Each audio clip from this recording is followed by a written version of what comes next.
lọ́jọ́ kẹfà oṣù kejì ọdún tí a wà nínú ẹ̀ yìí tó lóyìnbó pè ní the 6th of February 2025 ó ní ìràwọ̀ ńlá ló mà já láàrin àwọn sọ̀rọ̀sọ̀rọ̀ àti àwọn pèdèpèdè orílẹ̀-èdè yìí pàápàá ní ilẹ̀ Yorùbá tiwa àti láàrin àwọn akéwì ilẹ̀ Yorùbá nígbà tí gbajúgbajà àgbà obìnrin sọ̀rọ̀sọ̀rọ̀ pèdèpèdè àti akéwì ní arábìnrin Christiana Adémúlégún ẹni tí gbogbo ayé mọ̀ sí ẹyẹ òǹpìtàn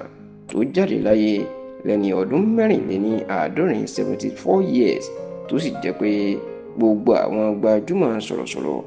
pàápàá àwọn tí ìpínlẹ̀ Èkìtì ni wọ́n ń ṣèdárò arábìnrin Christiana Adémúlégún. Fún àǹfààní àwọn tí kò mọ ẹyẹ òǹpìtàn bí wọ́n bá sọ̀rọ̀ àwọn sọ̀rọ̀sọ̀rọ̀ tí wọ́n láàmìlaka ní ìpínlẹ̀ Èkìtì nínú ìtàn ìpínlẹ̀ náà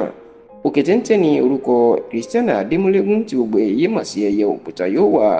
Kódà bí wọ́n bá ń sọ ara àwọn àgbàlagbà tí wọ́n jẹ́ àwòkọ́ṣe fún gbogbo àwọn sọ̀rọ̀sọ̀rọ̀ ìpínlẹ̀ Èkìtì rẹ̀ tó dárúkọ méní sí mẹ́ta wọn yóò ti mú Christiana Adémúlégún. Òun sì ni a lè pè ní aṣíwájú àwọn obìnrin tó kọ́kọ́ sọ̀rọ̀ tó ṣe ṣiṣẹ́ sọ̀rọ̀sọ̀rọ̀ ní ìpínlẹ̀ Èkìtì. Yàtọ̀ sí pé arábìnrin Christiana Adémúlégún ó jẹ́ gbajúmọ̀ sọ̀rọ̀sọ̀rọ̀ ó tún jẹ́ akéwì tó sì jẹ́ pé ní gbogbo ilẹ̀ Yorùbá kò sí sọ̀rọ̀sọ̀rọ̀ tàbí pèdèpèdè ẹ̀ tó mọ̀ nípa àwọn àtàn ìlú tó wà ní ìpínlẹ̀ Èkìtì àti àwọn oríkì wọn nígbà ayé ẹyẹ òǹpìtàn. Tó bá ń sọ àwọn àtàn ìlú kọ̀ọ̀kan tó wà ní ìpínlẹ̀ Èkìtì tó tún kí oríkì wọn báyìí níṣe ni ẹnu yóò máa yà àyàn torí èèyàn yóò máa wù. Eléyìí gan ló sì fà á jọmi fún ní ìnagijẹ ẹyẹ òǹpìtàn. ṣá o lọ́jọ́bọ̀ ìyún ọjọ́ kẹfà oṣù kejì ọdún 2025 the 6th of February 2025 ènìyàn rí màwo tí àjànàkú tó sùn bí òkè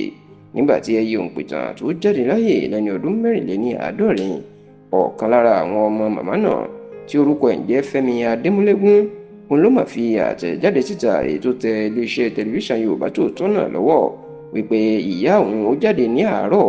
ọjọ́ Thursday. Bẹ́ẹ̀ ni tẹlifíṣàn Yorùbá Tòótọ́ gbọ́ wípé lẹ́yìn àìsàn ráńpẹ́ tó da màmá náà láàmú ló mà jẹ́ Ọlọ́run nípè.